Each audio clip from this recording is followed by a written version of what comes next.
सह नौ भुनक्तु सह वीर्यं करवावहै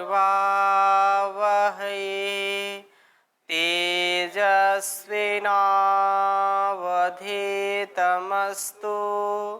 मा विद्विषावहै। ओम शांति शांति शांति।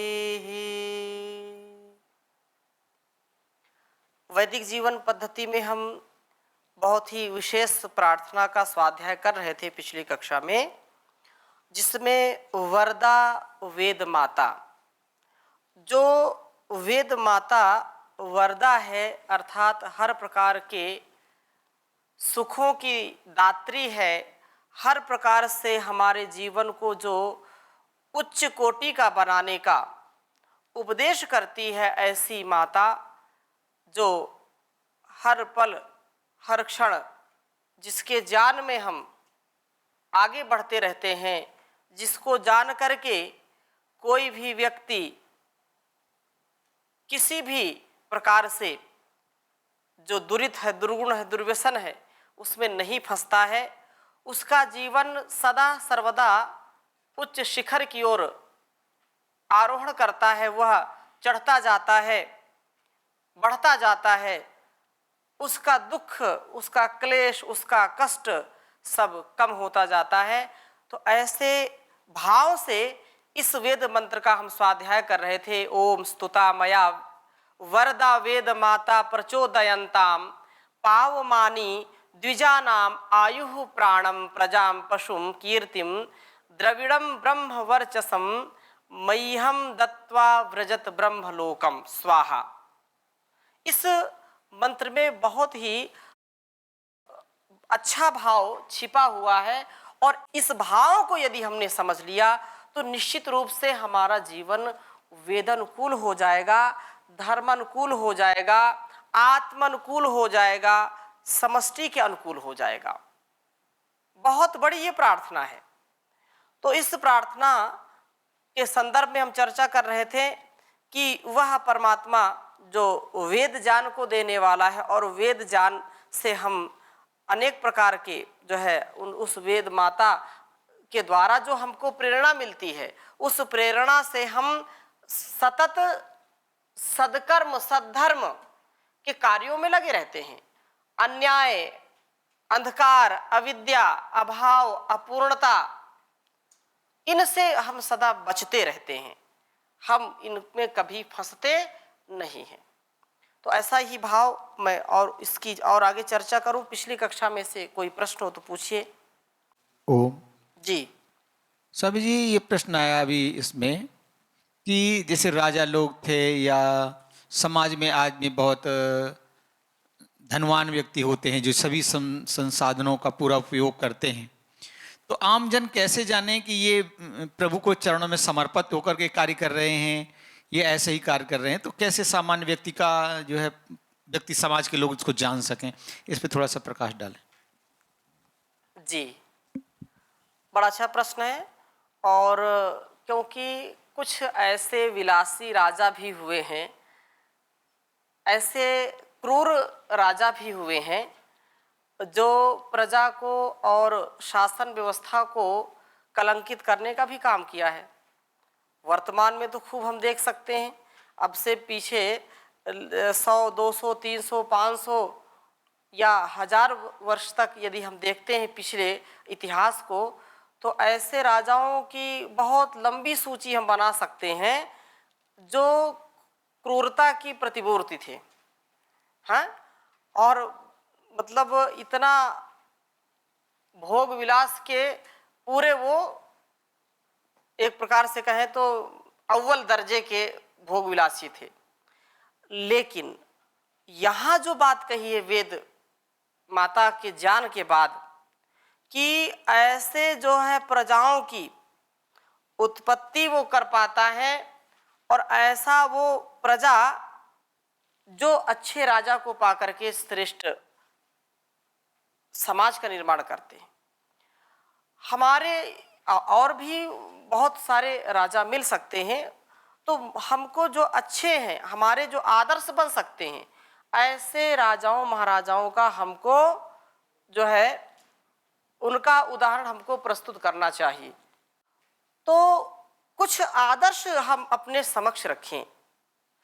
जैसे महर्षि मनु के विषय में चर्चा आती है, या विदेहराज जनक के विषय में चर्चा आती है, राजा अश्वघोष के विषय में चर्चा आती है,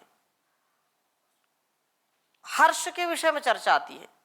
ऐसे राजाओं की भी लंबी सूची आप बना सकते हैं। राजा हरिश्चंद्र के जीवन की बात देखिए, जिनके जीवन में पूर्ण सात्विकता थी, पूर्ण चारित्रिक बल था, शारीरिक बल था, आत्मिक बल था, सामाजिक बल था, जो अपनी प्रजा को, तो उसमें फिर भगवान श्री कृष्ण और भगवान राम को तो लेते ही, पुरुषोत्तम श्री रामचंद्र जी को, लेकिन इनके अलावा भी जो राजा हुए वो अपने संतानों के समान अपनी प्रजा को मानते थे।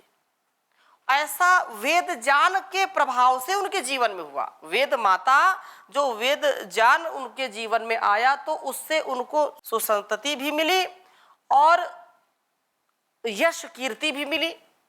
ये वेद की फलश्रुति है। अतः राजा के विषय में जो आप पूछ रहे हैं कि जनक आदि राजाओं का नाम अभी तक क्यों लिया जाता है, राजा नाम आने से क्योंकि कई लोगों के मन में आता है राजा तो वो विलासी होते थे। विलासी होते थे, लेकिन उनमें कई ऐसे भी होते थे जो पूर्ण सात्विक जीवन जीते थे।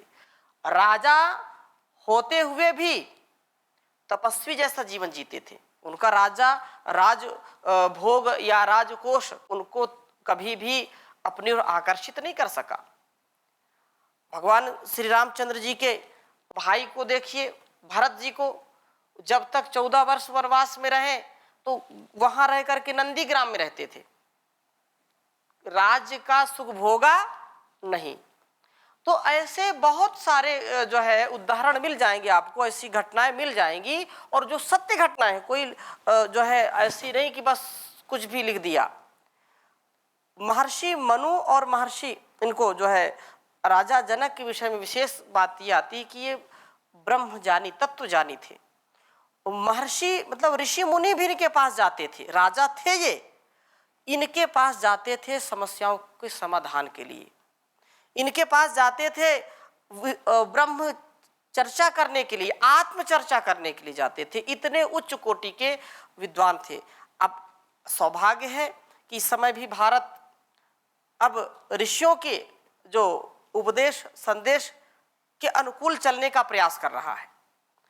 माननीय प्रधानमंत्री हूं तो उन्होंने भी जाकर के कुछ दिन तो तपस्या की ही, हाँ?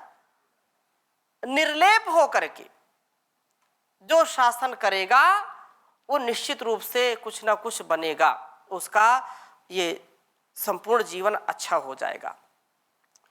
तो उसको उत्तम संतति की प्राप्ति होगी, द्रविण की प्राप्ति होगी, उसको धन और ऐश्वर्य की प्राप्ति होगी, ब्रह्म वर्चस्व ब्रह्म तेज की प्राप्ति होगी। ये जो बातें इसमें लिख रहे हैं, जो कीर्ति है, कीर्ति ऐसे नहीं बन जाती, कीर्ति बन गई कीर्ति। कीर्ति उसी की होती है जो अपने को पूरे समर्पित भाव से जीने का प्रयास करता है, जो पुरुषार्थ करता है, जो चाहे कुछ ही दिन जिए लेकिन पूरे उत्साह पूरे शौर्य के साथ जीता है। यस्य कीर्ति स जीवति, जिसकी कीर्ति होती है वही समझो 100 वर्ष क्या हजारों वर्ष तक जीता है।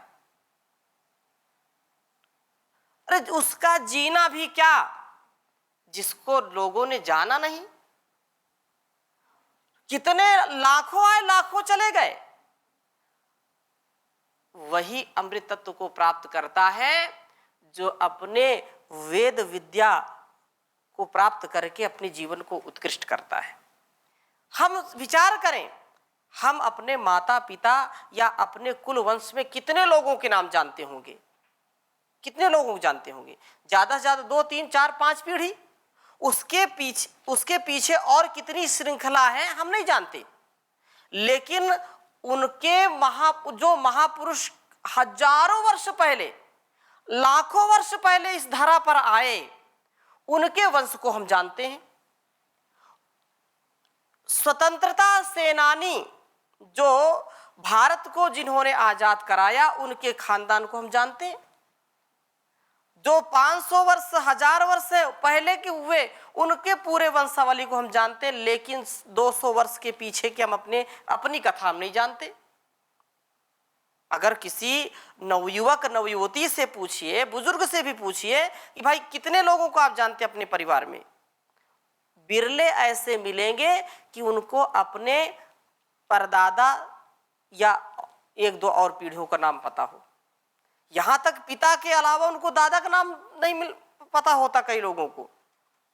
तो ये यस्य कीर्ति सा जीवती, ये जो बात कही है कीर्तिम, उसकी कीर्ति ही। अब कुछ लोग गलत भी करते हैं कि चलो कोई बात नहीं, हमसे अच्छा तो हो नहीं पाता है, तो हम जो है खलनायक बन करके एक नाम कमा लेंगे, हैं? हाँ, तो ऐसे जो है, जो देव नहीं बन सकते, देव में बड़ी ताकत लगी तो असुर बन करके कीर्ति लूटो। ये बहुत ही मतलब विचार और उसका जो संस्कार है उसके ऊपर निर्भर करता है कि वो कैसा व्यक्ति सोचता है। जो गलत कर सकता है, इसका मतलब अच्छा भी कर सकता है, तो दोनों के लिए उसको जो श्रेष्ठ कार्य है, श्रेष्ठता के लिए उसका जब जन्म हुआ है, क्योंकि मनुष्य का जन्म लेते ही समझो शैतान की मौत हो गई। आदमी का जन्म मिला, इंसान का जन्म मिला, तो समझो शैतान की मौत हो गई। तो अपने अंदर के शैतान को क्यों जगाना? इसलिए तेरे जैसे लाखों आए, लाखों इस माटी में समाए, रहा ना नाम निशान रे बंदे, मत कर तू अभिमान रे बंदे। यही यहाँ पर प्रार्थना की। आप कुछ पूछ रहे हैं? कि जिनका यश और अपयश जी। दो चीजें होती हैं। जैसे बाबर आया जी, तो बाबर का नाम तो है चारों तरफ, जी। लेकिन इस रूप में नहीं लिया जाता। जो सात्विक लोग हैं वो जानते हैं कि बाबा एक अच्छा हाँ। क्रूर अत्याचारी था।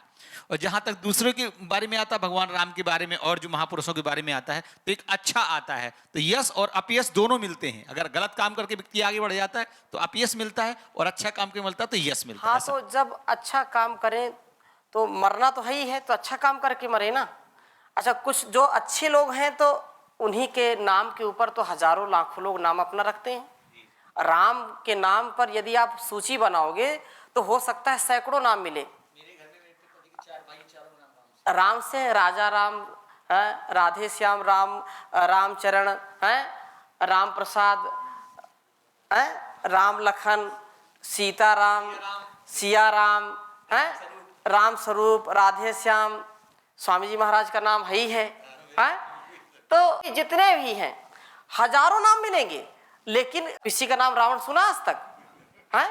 कृष्ण से आप कितने नाम, गोपाल, कृष्ण देव है, वो तो उदंडता में लोग रख देते हैं। हाँ, ऐसे तो मैं उनकी जो सात्विक बुद्धि से अपने को आगे बढ़ाते हैं, वो कभी भी गलत आदर्श को या गलत जो एक प्रकार से व्यक्तित्व है उसका नाम नहीं रखते हैं।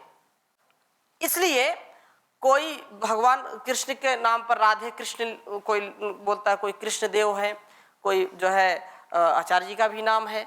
तो जो कृष्ण से कितने नाम मिल जाएंगे आपको, लेकिन कंस कोई रखता है क्या? जरासंध कोई नाम रखता है क्या? है कोई खरदूषण नाम रखता है क्या? नहीं रखते हैं।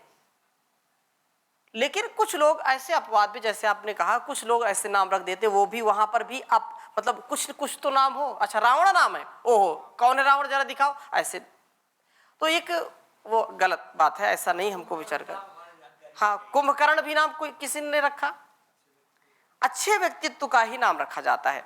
अस्तु, तो यहाँ पर जो कहा कि पाव मानी द्विजा नाम आयु प्राणम प्रजाम पशुम कीर्तिम, हम कीर्ति युक्त हो और द्रविड़म हर प्रकार के धन ऐश्वर्यों के स्वामी हुए। हमारे अंदर ज्ञान का ऐश्वर्य हो, हमारे अंदर शारीरिक बल का ऐश्वर्य हो, हमारे अंदर सामाजिक ऐश्वर्य हो, हमारे अंदर हर प्रकार के ऐश्वर्य का आधार हो। ब्रह्मवर्चसम, और हम ऐसे ब्रह्मवर्चस से, ऐसे ब्रह्म ज्ञान से, ब्रह्म तेज से ओतप्रोत हो जाएं कि जिधर से निकले उधर देखें लोग, वाह जीवन हो तो ऐसा हो। ये आज हम कर सकते हैं। यह चेद अवेदित सत्यमस्ति ना चेद यह वेदिन महति विनष्टि भूतेषु भूतेषु विचित्य धीरा प्रेत्यस्मात् लोकात् अमृता भवन्ति। आज आप कर सकते हैं। ये जीवन इसीलिए मिला है और ये वेद का उद्घोष है कि आज तुमको ये जीवन मिला है तो श्रेष्ठ बना लो। यदि इस जीवन में, इस आयु में अपने को आपने जान लिया, पहचान लिया, तो समझो कि अमृत तत्व की प्राप्त हो जाएगी, नहीं तो महान विनाश हो जाएगा, कोई बचा नहीं सकता। इसलिए अगली बात जो कही कि मह्यम दत्वा, ये सब कुछ मिल जाएगा, लेकिन वो किसके अर्पण कर दीजिए? ईश्वर अर्पण करके अपने जीवन को जिए। तो मह्यम दत्वा व्रजत ब्रह्मलोकम, और बहुत सुंदर हमारे अंदर ये भाव होना चाहिए। बहुत बचपन में ये प्रार्थना गाते थे, और ये जो इसमें एक पंक्ति बहुत अच्छी लगती है, मैं पूरी प्रार्थना आपके सामने रखता हूँ, और ये सब जानते, भारतवर्ष में तो लगभग सभी गाते ही हैं। और एक इसमें ईश्वर का पूरा स्वरूप है और एक एक भाव हमारे अंदर उतरना चाहिए। ओम जय जगदीश हरे, स्वामी जय जगदीश हरे, भक्त जनों के संकट क्षण में दूर करे। ओम जय जगदीश हरे, जो ध्यावे फल पावे, दुख विनशे मन का, सुख संपत्ति घर आवे, कष्ट मिटे तन का। ओम जय जगदीश हरे, मात पिता तुम मेरे, शरण गहूँ मैं किसके, स्वामी शरण गहूँ मैं किसके, तुम बिन और न दूजा, आश करूं किसकी। ओम जय जगदीश हरे, तुम पूर्ण परमात्मा, तुम अंतर्यामी, प्रभु तुम अंतर्यामी, पार ब्रह्म परमेश्वर, तुम सबके स्वामी। ओम जय जगदीश हरे, तुम करुणा के सागर, तुम पालन करता, स्वामी तुम पालन करता। मैं मूरख खल कामी, मैं मूरख खल कामी, कृपा करो भरता। ओम जय जगदीश हरे, तुम हो एक अगोचर, सबके प्राणपति, प्रभु सबके प्राणपति, किस विधि मिलूं दयामय, तुमको मैं कुमति। ओम जय जगदीश हरे, दीन बंधु तुम हरता, तुम रक्षक मेरे, अपने हाथ उठाओ, द्वार पड़ा तेरे। ओम जय जगदीश हरे, विषय विकार मिटाओ, पाप हरो देवा, प्रभु पाप हरो देवा, श्रद्धा भक्ति बढ़ाओ, श्रद्धा भक्ति बढ़ाओ, संतन की सेवा। ओम जय जगदीश हरे। तो ऐसी प्रार्थना हमारे अंदर के अहंकार को मिटा देती है। और अहंकार जब मिट गया, अर्थात जो कुछ भी मैंने सामर्थ्य प्राप्त किया उसी को तेरा तुझको अर्पण क्या लागे मेरा। इसमें एक और कड़ी भी है, तेरा तुझको अर्पण क्या लागे मेरा, प्रभु क्या लागे मेरा। हाँ, सब कुछ प्रभु को दे दिया। देखो कितनी सुंदर प्रार्थना की, आयु भी उसी ने दी है। हमारा इतना विज्ञान बढ़ गया है, लेकिन सब कुछ प्राप्त होने पर भी आयु कोई बढ़ा नहीं पाता। कोई भी संसार में एक पल की आयु बढ़ा नहीं सकता है। हाँ, जो औषधि आदि हैं उनका प्रयोग करने से कुछ थोड़ा सा वो, लेकिन ये जब आएगा, जब बुलावा, तो जाना यहां से पड़ेगा है। तो ऐसे जीवन को हम जिए कि उस परमात्मा ने जो कुछ भी दिया उसको अर्पण। मतलब स्वामी जी महाराज क्या कहते हैं बार बार कि परमात्मा ने हमको जन्म दिया है, परमात्मा ने हमको यहाँ भेजा है, तो ये क्या है, उसका उपहार है।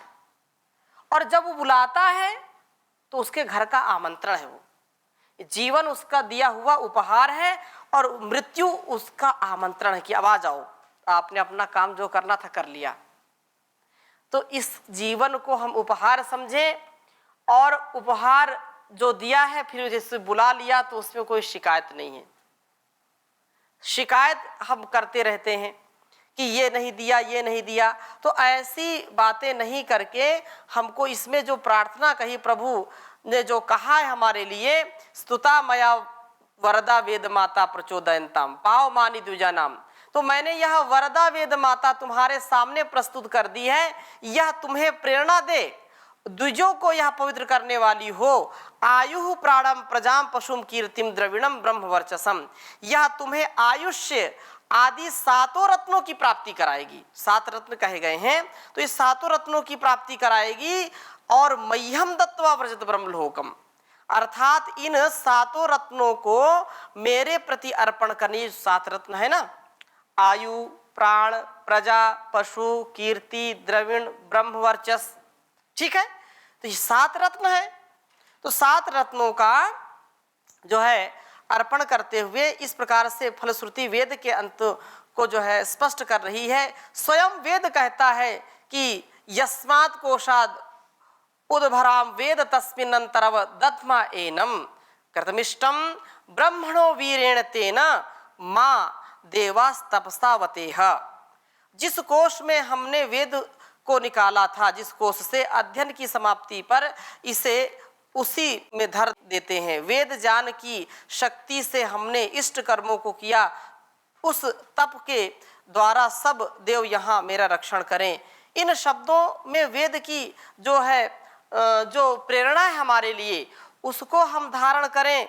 और जब हम प्रतिदिन इसको धारण करेंगे, प्रभु का स्मरण करेंगे, इसके साथ वेदाध्ययन आरंभ करेंगे, और जो हमारा एक एक पल पल है उसके प्रति अर्पण करेंगे, समर्पण हो अपने आप को करेंगे, अनकंडीशनल सरेंडर करेंगे, तो निश्चित रूप से उस विधाता की, उस परमात्मा की, परम पिता परमेश्वर की कृपा हमारे ऊपर होगी। और हम सब कुछ पाकर के भी, जैसे कहते हैं ना कि सन्यासी का जीवन क्या है, सब कुछ खो करके सब कुछ पा जाना। और सांसारिक क्या है, सब कुछ पा करके भी सब कुछ खो देना। मतलब कुछ हाथ नहीं लगता है, पूरे जीवन हाथ पैर मारते हैं, ये भी मिल जाए, ये भी मिल जाए, ये भी मिल जाए, और जब अंत समय आता है तो कुछ भी साथ नहीं जाता। लेकिन सन्यासी का जीवन कैसा है? जो सन्यासी कोई केवल कपड़े रंगाने से नहीं कोई होता, गृहस्थ में भी अच्छे सन्यासी। तो वो जब संन्यास्त होकर के, अर्थात समर्पित होकर के, ईश्वर को सब कुछ अर्पित करके जो जीवन को अपने जीते हैं, वो भी संन्यास्त हो गए। तो ऐसे सन्यासी सब कुछ खोकर के, अर्थात उनका कुछ अपना है नहीं, सब कुछ खो करके वो सब कुछ पा जाते हैं। जब यहाँ से जाते हैं तो गदगद होकर के जाते हैं, उनको कोई पछतावा नहीं होता है, पूरे आनंद के साथ जाते हैं। तो ऐसी हम सब की स्थिति हो, हमारी ऐसी जो है मति गति स्मृति हो। तो इन्हीं शुभ संकल्पों के साथ आज की कक्षा को यहीं पर विराम देते हैं। अगली कक्षा में जो हमारी वैदिक राष्ट्रीय प्रार्थना है उसके संदर्भ में चर्चा करेंगे। ओम शांति शांति शांति।